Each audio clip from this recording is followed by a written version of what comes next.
Good morning students. पिछले 2-3 दिन से टेक्निकल प्रॉब्लम की वजह से अपनी क्लास नहीं हो पाई।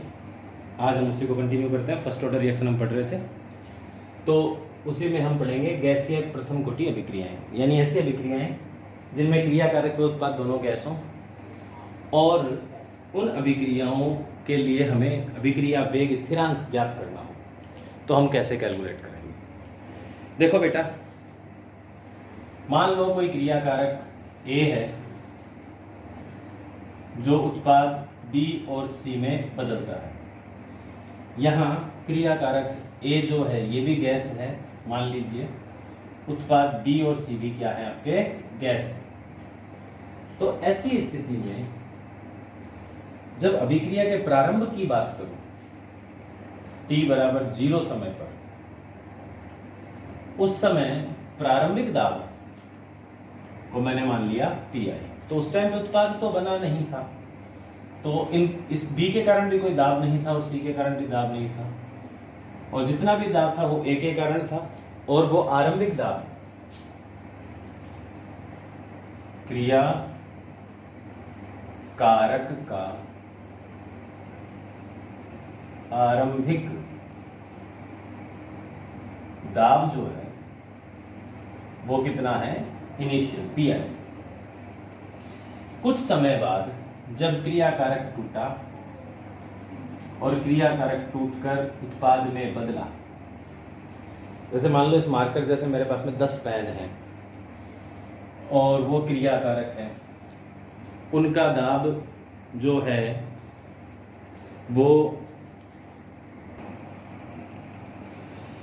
t समय पर क्रिया कारक A के दाब में कुछ कमी आएगी। मान लो इस तरीके के 10 मार्कर मैं क्रिया कारक A मान लेता हूँ और उनके कारण 0 समय पर लगने वाला दाब था Pi। अब उनमें से कुछ क्रिया कारक उत्पाद में टूटे।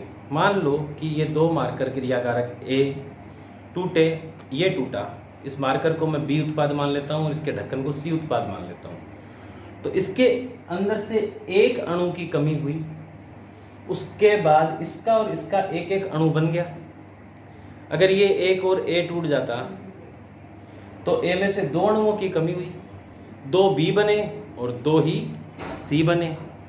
अगर मान लीजिए इसमें से X अणुओं की कमी हो जाए तो इसके अंदर भी X अणु बनेंगे और इसके अंदर भी X अणु बनेंगे।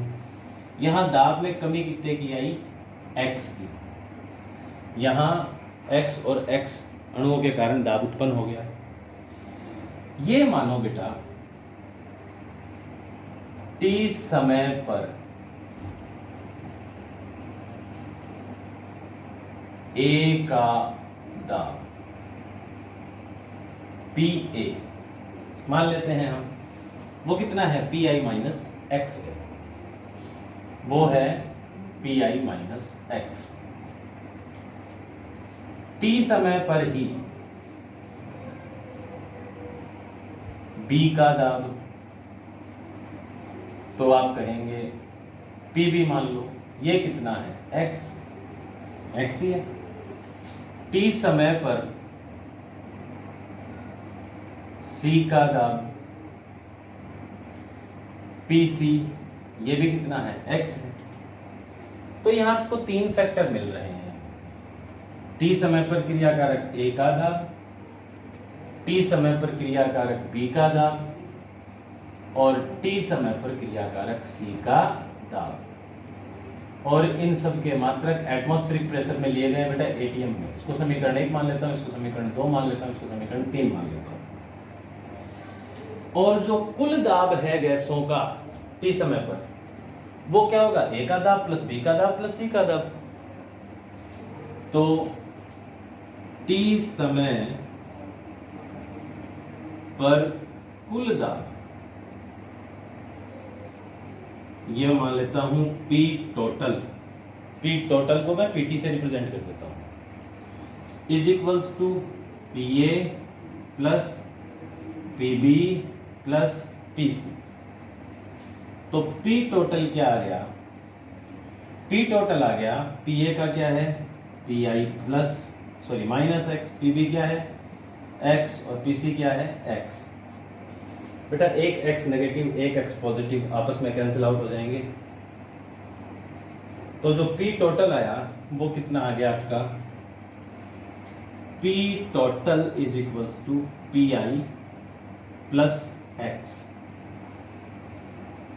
हो गया। और इससे हम क्या चीज कैलकुलेट कर सकते हैं, PT is equals to PI minus X से मैं X की वैल्यू कैलकुलेट कर सकता हूं। X इज इक्वल्स टू क्या आ जाएगा, P total minus PI, P total minus PI मैं कैलकुलेट कर सकता हूं। तो बेटे इसका आप स्क्रीनशॉट ले लें एक बार, फिर इससे आगे की बात करता हूं।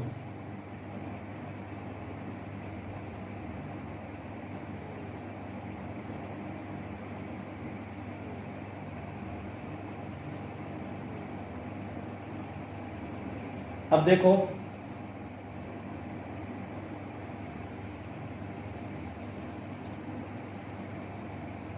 सांद्रता वाली अभिक्रिया के लिए हमने क्या पढ़ा था। सांद्रता वाली अभिक्रिया के लिए प्रथम कोटि अभिक्रिया का वेग स्थिरांक हमने क्या पढ़ा था, प्रथम कोटि अभिक्रिया के लिए K या K1 बराबर 2.303 upon T log of R0 upon RT। R0 क्या था, क्रियाकारक का प्रारंभिक दाब, और T समय पर दाब को या तो हमने RT लिखा या खाली R लिखा। अब यहाँ एक बात है कि जब अभिक्रिया गैसीय है तो हम प्रारंभिक सांद्रता की जगह प्रारंभिक दाब लिखेंगे क्रियाकारक का, तो यहाँ हो जाएगा क्रियाकारक का आरंभिक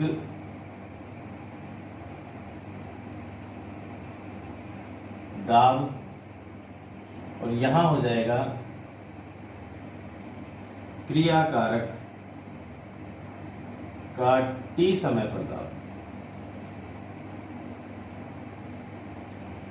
क्या है क्रियाकारक, A है, क्रियाकारक का आरंभिक दाब क्या है, PI अभिक्रिया में, और T समय पर क्रियाकारक का दाब क्या है, PA। तो मैं क्या लिख सकता हूं, K1 is equals to 2.303 upon T log of PI upon PA। इसी को क्या लिखा जा सकता है, K1 is equals to 2.303 upon T log of PI upon PA क्या है बेटा, PI माइनस X, और X देखो हमने ये कैलकुलेट कर रखा है यहाँ। इसी फैक्टर को लिखा जा सकता है K1 is equals to 2.303 upon T log of PI upon PI minus X क्या है, PT minus PI। I think यहाँ तक आपको कोई कंफ्यूजन नहीं है। इसका भी आप एक स्क्रीनशॉट ले लो, फिर उससे आगे हम बात कर लेते हैं। देखो बेटा लास्ट फैक्टर से आगे चलते हैं हम।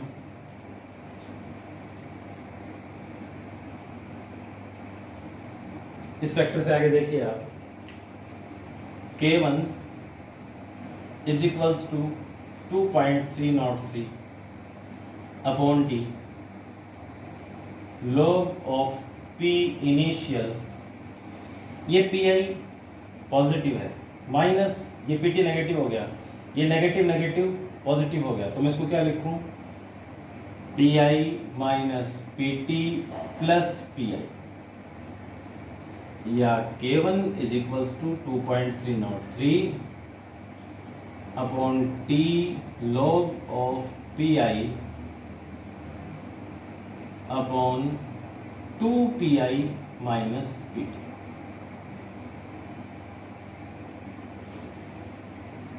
ये हो गया गैसीय प्रथम कोटि अभिक्रिया के लिए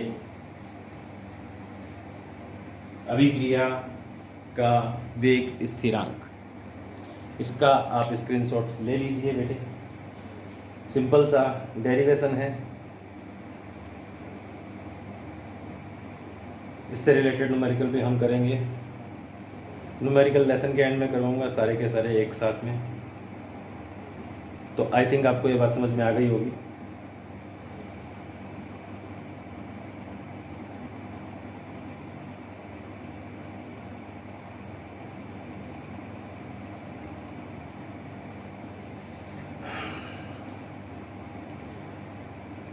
कोई डाउट हो तो इससे रिलेटेड आप मुझसे पूछ सकते हैं।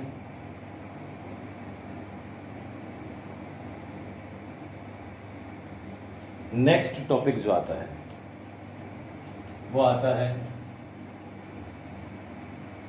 प्रथम कोटि अभिक्रिया का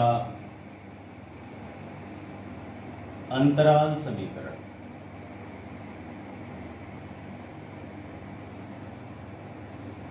interval equation for first order reaction कि कोई ऐसी अभिक्रिया है जिसको स्टार्ट करते टाइम सांद्रता जो है वो हमें ज्ञात नहीं है कि क्या थी, और हम उस अभिक्रिया को कंटिन्यू कर रहे हैं। अब ऐसी स्थिति में उस अभिक्रिया के लिए वेग स्थिरांक की गणना कैसे की जाए, तो उस अभिक्रिया के लिए हम अंतराल समीकरण का उपयोग करते हैं। तो इसकी भी मैं बात कर लेता हूँ। बेटा देखो, सपोज करो कि आपके पास में कोई क्रियाकारक A है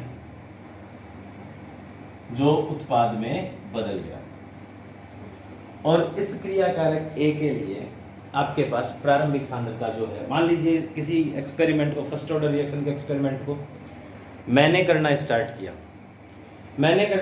किया और कुछ समय बाद मुझे लैब से बाहर निकलना पड़ा, तो मैंने मेरे किसी स्टूडेंट को कहा कि इस एक्सपेरिमेंट को कंटिन्यू करो और इसके लिए K की वैल्यू कैलकुलेट करके रखना।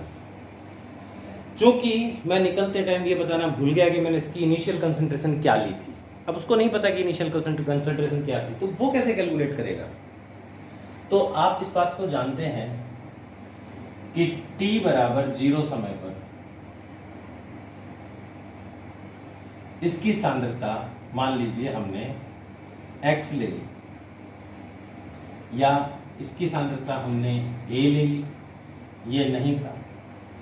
कुछ समय बाद t समय पर उत्पाद की सांद्रता x बन गई, तो क्रियाकारक की सांद्रता में से x की क्या आ जाएगी, कमी आ जाएगी। इस बात को आप जानते हो। अब ऐसी स्थिति में हम लोग इस प्रथम कोटि अभिक्रिया के लिए K1 की वैल्यू क्या लिखते हैं, कांस्टेंट की वैल्यू क्या लिखते हैं। अतः K बराबर 2.303 upon T log of R0 upon RT। R0 क्या है, क्रियाकारक की प्रारंभिक सांद्रता, और RT क्या है, क्रियाकारक की T समय पर सांद्रता। ये कुछ टाइप के न्यूमेरिकल्स को करने में काम आएगा, इसलिए हमें इसकी जरूरत है। R0 है क्रियाकारक की प्रारंभिक सांद्रता, तो R0 को मैं लिख सकता हूं A, और RT है क्रियाकारक की T समय पर सांद्रता, तो RT को लिखा जा सकता है A माइनस एक्स। ऐसी कंडीशन में हम K को क्या लिखेंगे, 2.303 upon T log of A upon A minus x, ये लिखेंगे। पर प्रॉब्लम ये है कि हमें ये नहीं पता कि ये जो प्रारंभिक सांद्रता है A, ये कितनी है, ये नहीं पता। तो ऐसी स्थिति में वो बच्चा कैसे पता लगाए कि K की वैल्यू क्या है। तो एक तरीका है। तरीका क्या है कि मान लीजिए जब मैंने उसको काम सौंपा, वो उस समय को T समय मान ले, और T समय मान ले, तो इस टाइम पे उसको ये पता है कि उत्पाद कितना बना हुआ, उत्पाद की मात्रा उसको पता चल जाएगी कि 1 मोल प्रति लीटर है, 2 मोल प्रति लीटर है, या 3 मोल प्रति लीटर है। और उसको ये पता चल जाएगी कि A की मात्रा कितनी बची हुई है, 5 मोल प्रति लीटर बची हुई है कि 6 मोल प्रति लीटर बची हुई है, जो भी बची हुई है। तो वो इस समय को T मानने के बजाय इस समय को वो T1 समय मान लेगा, और T1 समय के लिए बी की सांद्रता को x1 मान लेगा, इसमें से कमी जो है वो a माइनस x1 हो गई। तो ये जो फैक्टर आएगा ये आ जाएगा k1 मान लो इसको, ये आ जाएगा k1 is equals to 2.303 upon T log a upon a minus x1। और कुछ समय बाद वो एक और अलग टाइम पर 10 मिनट बाद या 15 मिनट बाद t2 समय पर वो क्या कर लेगा, a की सांद्रता फिर ज्ञात करेगा। अब की बार मान लो a की सांद्रता a माइनस x2 हो गई और उत्पाद x1 के बजाय x2 बन गया। ऐसी स्थिति में जो कांस्टेंट आएगा उसको k2 मान लेते हैं। ये क्या हो जाएगा 2.303 upon T log of a upon a minus x2। t को t1 के बजाय क्या मान लें, t2 मान लें। ये समीकरण 1 हो गया, ये समीकरण 2 हो गया। इसका आप स्क्रीनशॉट ले लो बेटा।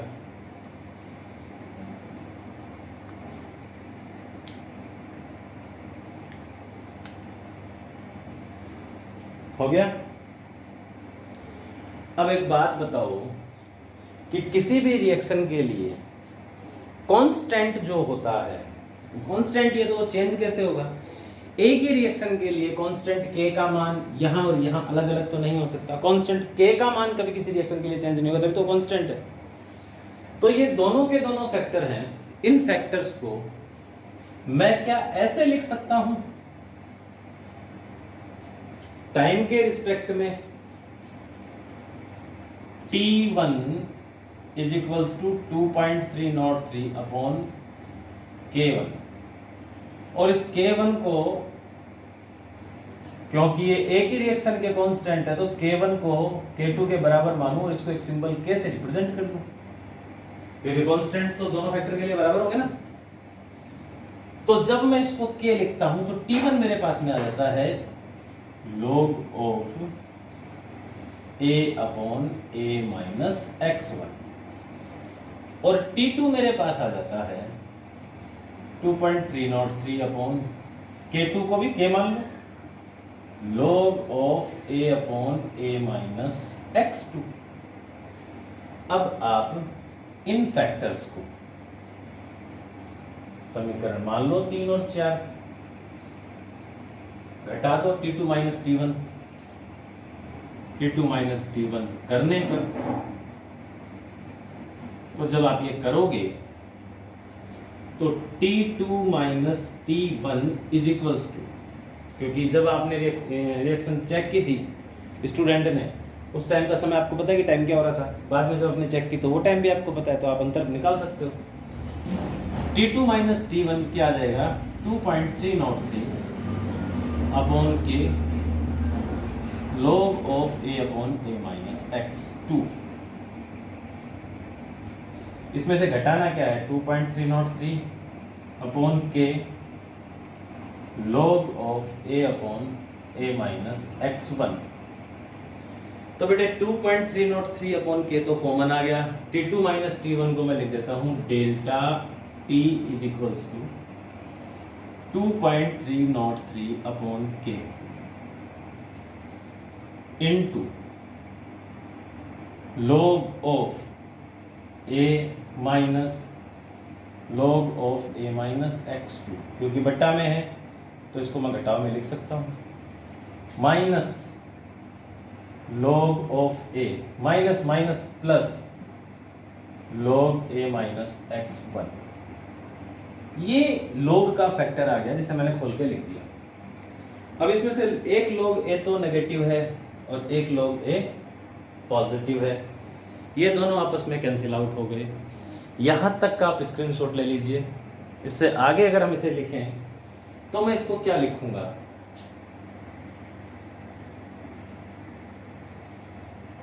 क्या लिखूंगा, डेल्टा टी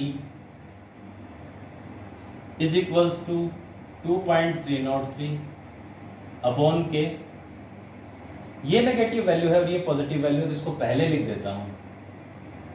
पॉजिटिव क्या है a माइनस x1, नेगेटिव क्या है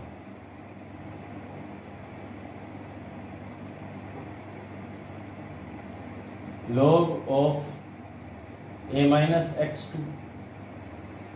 तो इस फैक्टर को कैसे लिखें हम, इस k का पक्षांतरण कर दो बेटा, k बराबर 2.303 upon delta T, log of, जो पॉजिटिव वैल्यू उसको ऊपर लिख दो, a minus x1 upon a minus x2। ये आ गया प्रथम कोटि अभिक्रिया का अंतराली समीकरण। और अगर आपको इसके लिए कर्व प्लॉट करना है तो इस डेल्टा टी का k के साथ पक्षांतरण कर दो, डेल्टा टी बराबर 2.303 अपॉन के into log of a minus x1 upon a minus x2। इसको मान लो इक्वेशन y।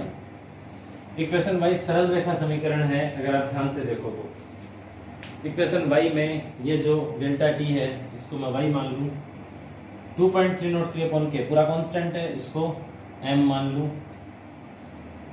x ये रहा पूरा फैक्टर x, c की वैल्यू यहाँ 0 है, c है नहीं। तो ऐसे में हम जब कर्व प्लॉट करेंगे तो कैसे करेंगे curve plot,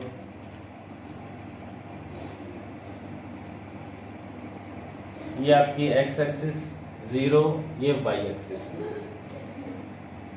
y axis, x axis. अब x एक्सिस क्या है,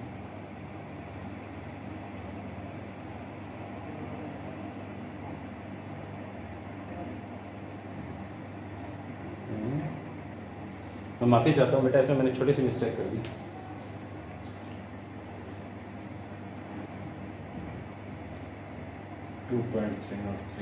y, ये मैंने फैक्टर गलत लिख दिया, इसको हम ऐसे नहीं करेंगे। देखो क्या होगा,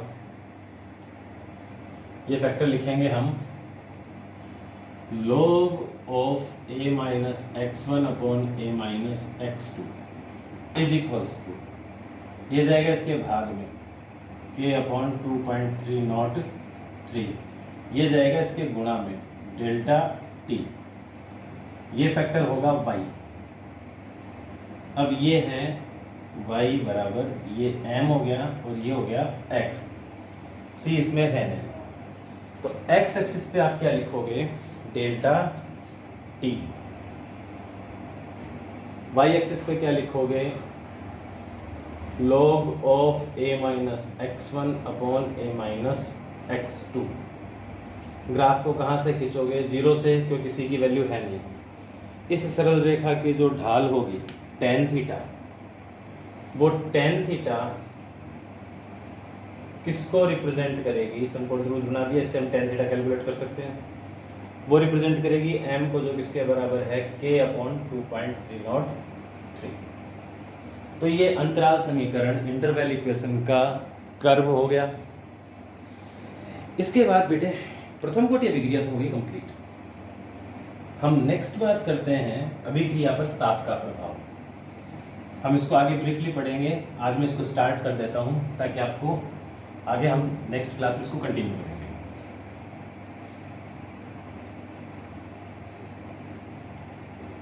अभिक्रिया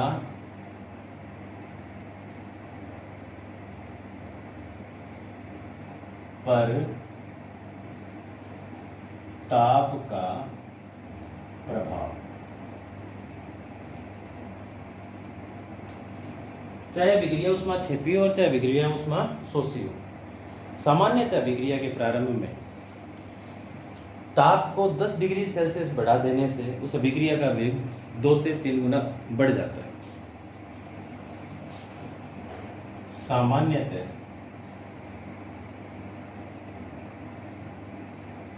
किसी अभिक्रिया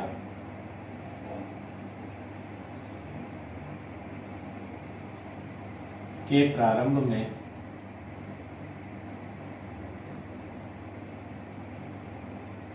तापमान को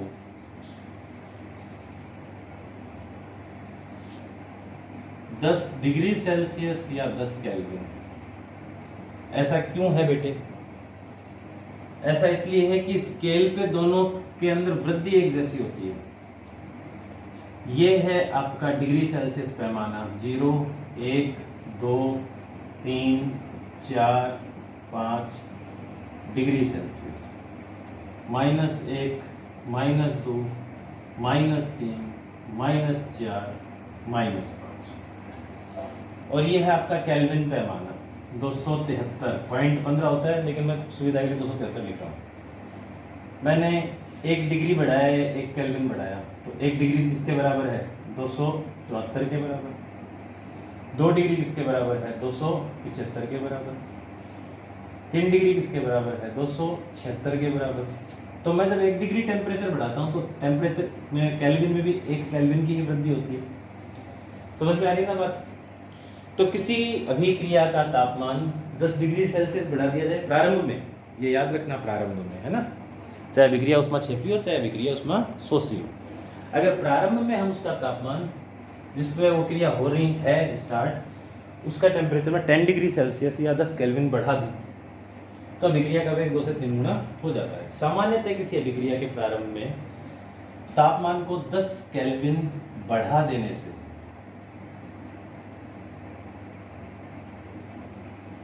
अभिक्रिया का वेग 2 से 3 गुना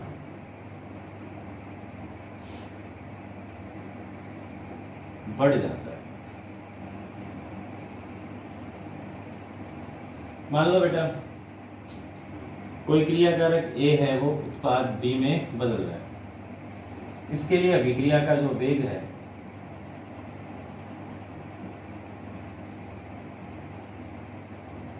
वेग है dx/dt, या मैं ये कहूं A की सांद्रता में परिवर्तन की दर, तो ये किसके बराबर होती है? K गुणा क्रियाकारक A की सांद्रता। अब मैं A की सांद्रता को इकाई मान लूं, इसको मैं इकाई मान लूं, तो अभिक्रिया का वेग किसके बराबर हो जाएगा? ठीक है। तो बेटे मान लो T डिग्री सेल्सियस तापमान पर यह क्रिया हमने करवाई और T डिग्री सेल्सियस तापमान पर अभिक्रिया का वेग, ये वाला वेग, इसको मैं K1 मान लेता हूं। यदि T डिग्री सेल्सियस ताप पर, या T केल्विन ताप पर भी लिख सकते हो, अभिक्रिया वेग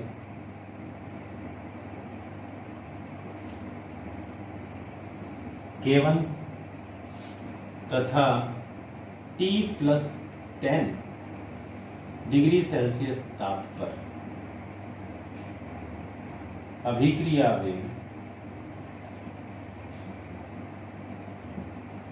K2 हो, तो बेटा जब हमने 10 डिग्री सेल्सियस बढ़ा दिया तो ये दुगना या 3 गुना हो गया, तो K2 जो है वो K1 से दुगना या 3 गुना है। तो मैं क्या कह सकता हूं कि अगर K1 को 2 से 3 तक किसी अंक से गुणा किया जाए तब जाके वो K2 के बराबर होगा। यही तो बात है। तो K2/K1 approx equal to 2 to 3, 2 से 3 तक होगा, और इसे हम ताप गुणांक कहते हैं। प्रथम कोटि अभिक्रिया का ताप गुणांक कहते हैं। बेटे आज इसका स्क्रीनशॉट ले लो। आज की क्लास में इतना ही, मिलते हैं नेक्स्ट क्लास में और इससे आगे की चर्चा करते हैं। तब तक घर पे रहें, सुरक्षित रहें, ईश्वर से प्रार्थना करें कि जल्दी से जल्द इस लॉकडाउन से मुक्ति मिले और हम लोग फिजिकल क्लास में मिल पाएँ। Take care, bye.